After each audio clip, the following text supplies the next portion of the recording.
Howdy, howdy, howdy, my name is Anashi Sasuke, and we're back at it with more cryptids and stuff. So, I'm gonna be just upfront about it. The reason this video is happening is because of Siren Head. I don't know where Siren Head came from, but I've been watching Markiplier and Jacksepticeye play stuff about them, and there was something that Jack said about Siren Head shape-shifting into lamps and stuff, and I hadn't heard that, and it made me wonder, maybe I should read about him. And it's like, well, if I want to read about him, maybe I should read him about him into a microphone. But then I realized, there's a few cryptids I don't really know. I don't know anything about Slender Man. All I know about Slender Man is he has no face, and he has a really nice suit, and he lives in the woods, and that's about it. I've lived in New Jersey my entire life, and I don't know anything about the Jersey Devil. So, upon being told this, one of my friends sent me a list of cryptids I can look into. I pulled up as many tabs as I could without my computer having a stroke. And then I have a notepad thing set aside to pull up more depending on how long this is. So we're going to start with the Jersey Devil because that was the first thing on the list and they gave me a link to it. They also gave me a link to Geff the Talking Mongoose, but that led me to Wikipedia, so I just opened some tabs so I could find things myself, because I don't want to just be like, look, let's read Wikipedia. I'm already reading the SCP Wiki. We're not reading the Wiki. So anyway, the Jersey Devil. Without a doubt, New Jersey's oldest, most enduring, and important pieces of folklore is the tale. I feel like there was supposed to be an of in there that isn't. Is the tale of the infamous Jersey Devil. For close to 300 years now, Jerseyans have told tales of this mythical beast that stalks the Pine Barrens and terrorizes local residents. The recurring nature of this story begs a few questions. Why have New Jerseyans embraced this legend so steadfastly, and above all others? Is there actually some sort of creature roaming the Pine Barrens of southern New Jersey, and if so, what in God's name is it? Well, from this picture, it's a really jacked up looking horse moose. Illustration by Ryan Doan. Legend has it that in 1735, a Pines resident known as Mother Leeds found herself pregnant for the 13th time. Leeds is the name of one of New Jersey's earliest settlers, and many descendants of the Leeds family can still be found throughout New Jersey to this day. Mother Leeds was not living a wealthy lifestyle by any means. Her husband was a drunkard who made few efforts to provide for his wife and 12 children. I mean, if he's got 13 kids, he was certainly providing something for his wife. Reaching the point of absolute exasperation upon learning of her 13th child, she raised her hands to the heavens and proclaimed, "Let this one be a devil!" Mother Leeds went into labor a few months later, on a tumultuously stormy night, no longer mindful of the curse she had uttered previously regarding her unborn child. Her children and husband huddled together in one room of their Leeds Point home while local midwives gathered to deliver the baby in another. By all accounts, the birth went routinely, and the 13th Leeds child was a seemingly normal baby boy. Within minutes, however, Mother Leeds' unholy wish of months before began to come to fruition. The baby started to change, and metamorphosed right before her very eyes. Within moments, it had transformed from a beautiful newborn baby to a hideous creature, unlike anything the world had ever seen. The willing infant began growing. It might have growled. Growing at an incredible rate. It sprouted horns from the tops of its head, and talon-like claws tore through the tips of its fingers. Leathery bat-like wings unfurled from its back, and hair and feathers sprouted all over the child's body. Its eyes began glowing bright red as they grew larger in the monster's gnarled and snarling face. The creature savagely attacked its own mother, killing her, then turned its attention to the rest of the horrified onlookers who witnessed its tempestuous transformation. It flew at them, clawing and biting, voicing unearthly shrieks the entire time. It tore the midwives limb from limb, maiming some and killing others. The monster then knocked down the door to the next room where its own father and siblings cowered in fear and attacked them all, killing as many as it could. Hold up! How are there still descendants of the Leeds family? Anyway, those who survived to tell the tale then watched in horror as the rotten beast sprinted to the chimney and flew up it, destroying it on the way and leaving a pile of rubble in its wake.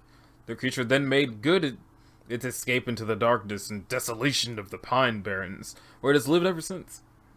To this day, The creature, known varyingly as the Leeds Devil and the Jersey Devil, claims the pines as its own and terrorizes any who are unfortunate enough to encounter it. In the 18th and 19th centuries, the Jersey Devil was spotted sporadically throughout the Pine Barrens region, frightening local residents and any of those brave enough to traverse the vast, underdeveloped expanses of New Jersey's southern reaches. Unearthly wails were often reported emanating from the dark forests and swampy bogs, and the slaughter of domesticated animals would invariably be attributed to the Phantom of the Pines. Over the years, the legend of the Leeds Devil grew, occasionally even overstepping the boundaries of its rural pine barrens haunt to terrorize local towns and cities. The most infamous of these incidents occurred during the week of January 16th through the 23rd in 1909. Early in the week, reports started emerging from all across the Delaware Valley that strange tracks were being found in the snow. The mysterious footprints went over and under fences, through fields and backyards, and across the rooftops of houses. They were even reported in large cities of Camden and Philadelphia. Panic immediately began to spread, and posses formed in more than one town. Fear and intrigue grew even greater when it was reported that bloodhounds refused to follow the unidentified creature's trail in Hamilton. Schools closed or suffered low attendance throughout lower New Jersey and in Philadelphia. Mills in the Pine Barrens were forced to close when workers refused to leave their homes and travel through the woods to get to their jobs. Eyewitnesses spotted the beast in Camden and in Bristol, Pennsylvania, and in both cities police fired on it, but did not manage to bring it down. A few days later, it reappeared in Camden, attacking a late-night meeting of a social club and then flying away. Earlier that day, it had appeared in Haddon Heights, terrorizing a trolley car full of passengers before flying away. Witnesses claimed that it looked like a large flying kangaroo. Another trolley car full of people saw it in Burlington when it scurried across the tracks in front of their car. In West Collingswood, it appeared on the roof of a house and was described as an ostrich-like creature. Firemen turned their hose upon it, but it attacked them and then flew away. The entire week, people reported that their livestock, particularly their chickens, were being slaughtered. This was the most widespread in the towns of Bridgeton and Millville. The marauding misanthrope reappeared later in the week in Camden, where a local woman found the beast attempting to eat her dog. She hit it with a broomstick and it flew away. While there has not since been another week to match the frequency, fervor, and intensity of the January 1909 rampage, numerous sightings of the Jersey Devil have continued to be reported to this day. The tale of the devil has spread beyond the Pine Barrens and has been embraced by all of New Jersey, even to the point where it has been largely commercialized. The devil is portrayed in toys, on t-shirts, and is even the subject of its own feature film. Most famously, the devil has lent his name to the New Jersey's hockey team. There's also a video game called The Jersey Devil, but if I remember correctly, it's just a little purple dude. Like the Noid, but not quite. There are still many, however, who believe that the Jersey Devil is a very real, very dangerous creature. There has been a constant stream of reports over the years of devil encounters. Most often, people report finding strange, unidentifiable tracks in sandy soil and desolate areas of the Pine Barrens. Some reports claim that they are footprints of a strange bird. Others say that they closely resemble hoofprints, although whatever it is walks on just two legs. There have even been a substantial amount of reports that describe the tracks as being cloven, a well-cited description of the feet/hooves of a more famous devil, Satan. The hyphen made me think it was just a more famous devil Satan. While less frequent, there are still occasional reports of people who see more than just tracks and manage to catch a glimpse of old JD himself. I'm sorry that I keep yawning. I only got 4 hours of sleep. I'm stupid. Don't do like me.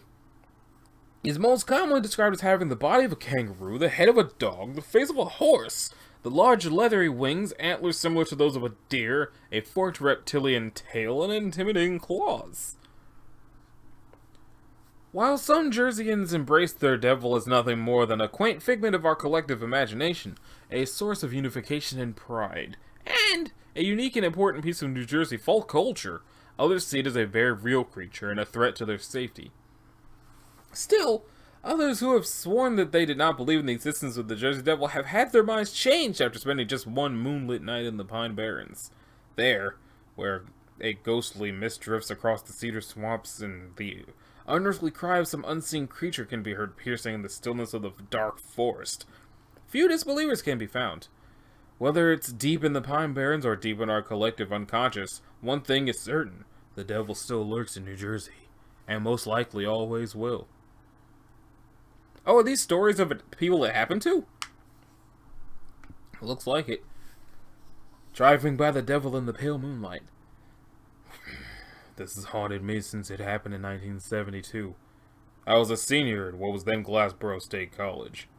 I'd heard about the Jersey Devil when I came to South Jersey, but being from North Jersey, a different world, I thought I was far too sophisticated to believe in such humbuggery. One winter night I was driving to Glassboro from Blackwood on Green Tree Road. At the time, the road was flanked by orchards and farms. There were a few houses, and there was hardly any development. I was completely sober and awake when I caught a glimpse of something in my rearview mirror. Curious as to what it could have been, I slowed down to take a gander. It was dark out, but moonlit enough that I had no trouble at all discerning the upright figure of a creature crossing the road from one side to the other, roughly 25 feet behind my car. The figure stood taller than a man by far and had thick haunches similar to a goat's, supporting its nearly human-looking torso and a huge woolly head. It moved heavily and didn't seem at all disturbed by my being there. I didn't linger long enough to see much more. I hit the gas and flew to the Mansion Park apartments in the borough. So petrified was I that I slept the rest of the night in the car, unwilling to get out in the same darkness that had introduced me to the Jersey Devil. Never again, from that day on, have I ridden on Green Tree Road, day or night, that I haven't gotten the heebie-jeebies just thinking about that winter night so long ago. Oh, it was a lady. My bad, I gave you a deep-voiced lady. I didn't see your name. Mary Ritzer Christensen. At least he didn't attack you. He just sort of stood there like, Mary, your tail lights out! Don't ever camps in the Pine Barrens alone. Keith. Okay, this one actually, I'm gonna just read them. Instead of just trying to be all dramatic and then finding out that they're Mary.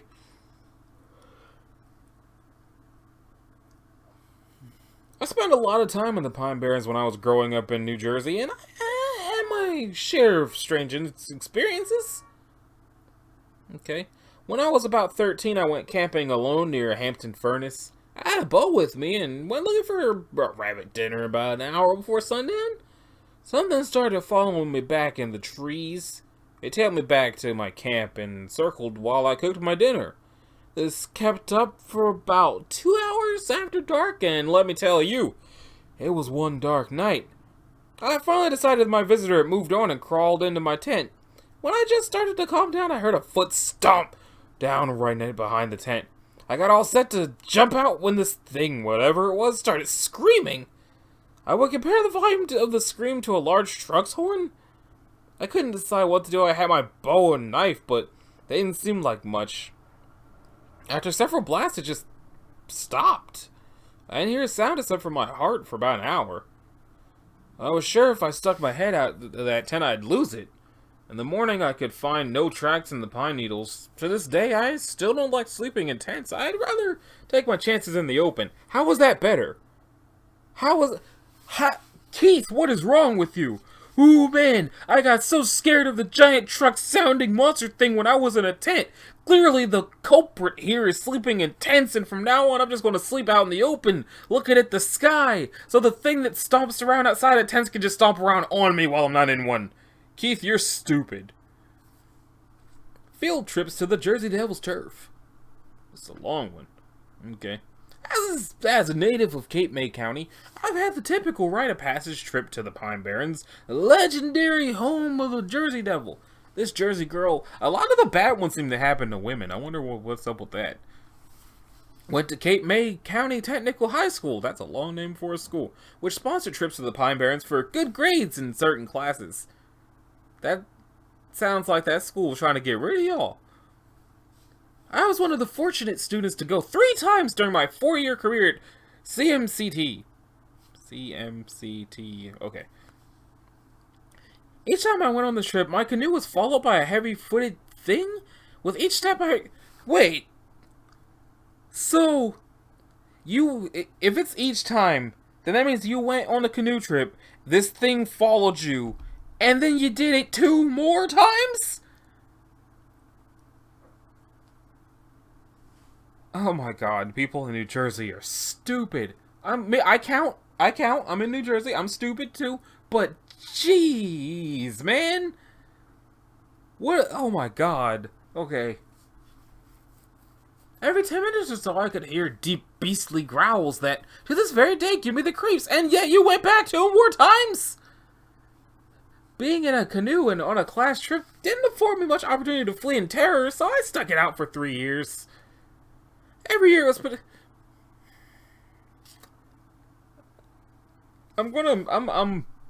How many more of these are there? Do y'all just keep getting stupider? Let's move on to the next cryptid. Okay, so we got Jeff, the talking mongoose. Let's check out the mental floss of it. Although, I'm gonna give you a heads up, the mental floss website just kind of bleeds ads. At least it did the last time I came in here. Ooh, soft dude. Yep, there they go. They're starting.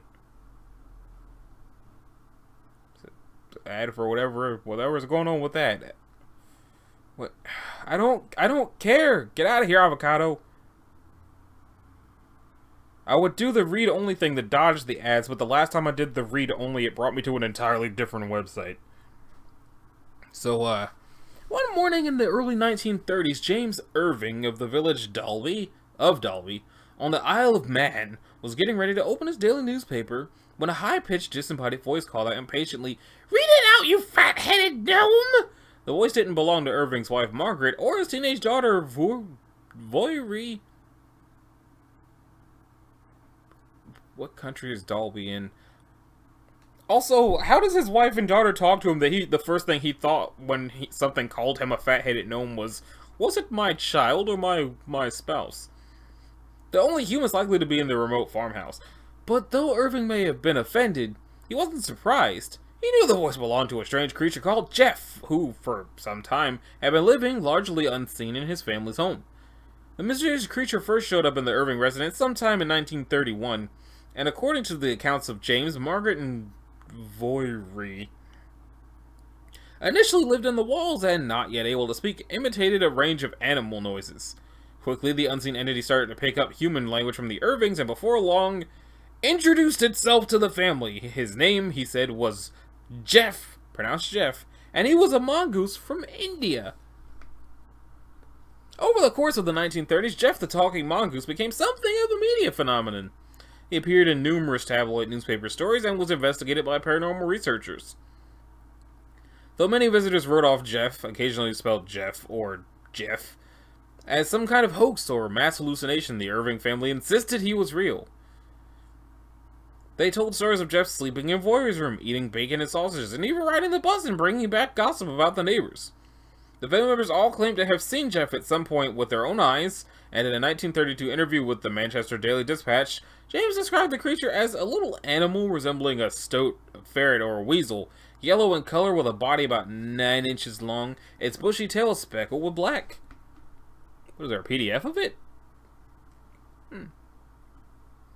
The Irving family's descriptions of Jeff seemed to shift from that of a real corporeal mongoose to something of a sprite, who, though verbally active and possibly telekinetic, was rarely seen.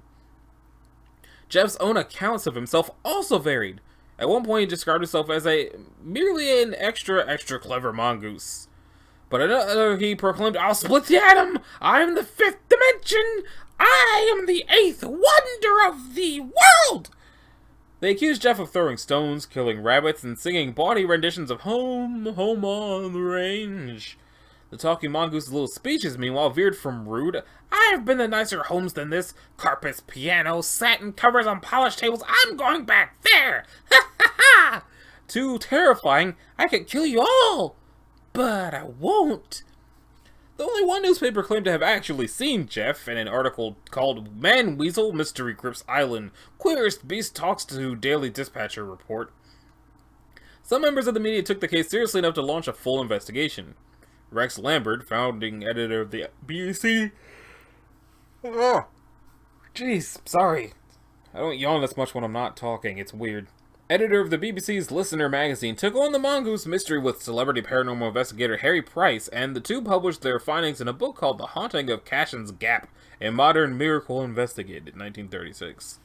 Lambert and Price emerged from their investigation skeptical of Geff's existence. Hair samples allegedly plucked from Geff were analyzed and determined to belong to a longish-haired dog. Clay imprints of Geff's paws, meanwhile, lacked the irregular texture of an animal's skin, and zoological experts suggested they were probably carved with a stick. Price speculated that Varvey could have been using ventriloquism to create Geff's voice. Though the case could have ended there, it didn't. Over the years, Geff has faded away, but has never fully been forgotten. First, Lambert, who is probably best remembered for his incorrect predictions about the future of television, including "television won't matter in your lifetime or mine," nearly lost his job when retired Colonel Sir Cecil Levita alleged that his coverage of the Geff story meant he was off his head. Lambert responded to the allegation by bringing a slander suit, referred to as the Mongoose case, against Levita, which he eventually won. Second, the eternal human fascination with talking animals has ensured that Geff still has a few die-hard fans. In 2014, according to the Wall Street Journal, the world's preeminent authorities on Geff gathered in the University of London Senate House Library to discuss the Great Mongoose Mystery. In addition to predictable speculation about who or what Geff was, Jeff, and whether he existed, some investigators took a more academic approach to the Geff mystery. Richard Espley, director of the library's English language collection, for instance, argued that Geff's story was part of a larger trend of talking animals in oral histories dating back as far as Panchatantra, a collection of ancient Indian animal fables, which he describes as the mongoose Ur narrative. Though the mystery of Geff may never be satisfyingly solved, the talking mongoose does seem to fit into a broader history of talking animal legends, which appear in everything from ancient texts like the Bible and the to more recent pop culture phenomena like the spate of YouTube videos featuring talking dogs. In an article on the psychological roots of the talking animal myth, Aeon notes, "Speaking animals provide us with the potential of an entirely different world. A world that is reminiscent of our own, even familiar, and yet still uncanny enough to maintain the fantasy. Maybe the legend of Geff the Talking Mongoose was a collective fantasy, the product of a basic human desire for otherworldly wonder and magic. But, then again, maybe Geff really was what he claimed to be, an extra clever mongoose." And it's tagged as history and weird. Okay. That brings us to the Mothman! Man photographs creature that resembles Mothman. Mothman music. I don't know, I didn't think... I'm somehow shocked that there's actually a Mothman museum, even though the one in Fallout 76 is based off of the real one. It hadn't occurred to me that it had a website. Let's take a gander at the Mothman Museum. Uncover the truth that lies behind the legend of the Mothman.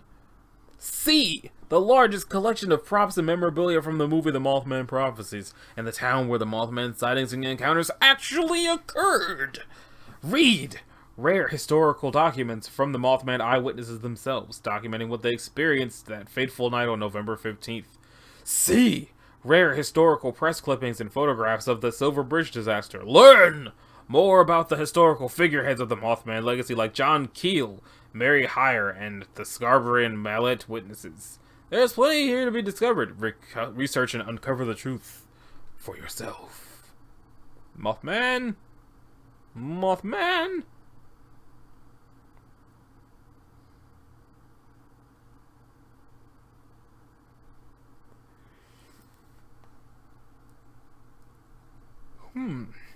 Interesting. That's uncomfortable, but the rest of them have been interesting so far. Who were the men in black? Who was Mary Hyre? Didn't I just see her name?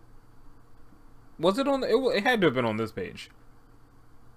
Yeah, there it is. Mary Hyre, John Keel, and the witnesses. Admission, $4.50? Dang! That's not bad. There's a Mothman Festival, too. September 19th and 20th, 2020. Kickstarter event on Friday 19th. Mothman Festival is an annual gathering commemorating the visit of the mysterious entity known only as the Mothman. Every year on the third weekend of September, thousands of people flood the streets of Point Pleasant to indulge and celebrate all things Mothman. Mark your calendars for September 19th and 20th, 2020. You aren't going to want to miss it. Okay. There's a hayride.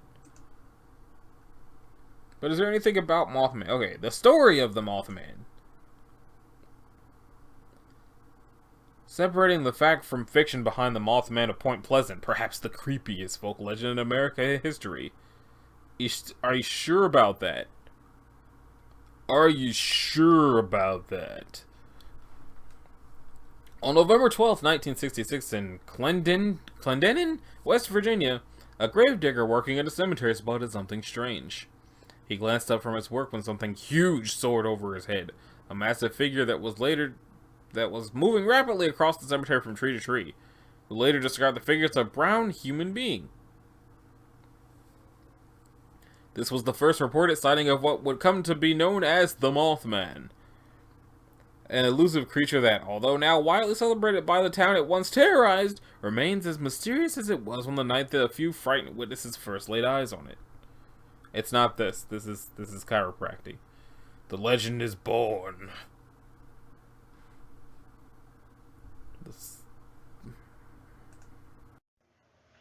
Howdy, howdy, howdy. This is Anachi from the future. I just want to let you guys know that the video got cut short because all that yawning was sleep deprivation and I passed out. Sorry, you'll see more in another video.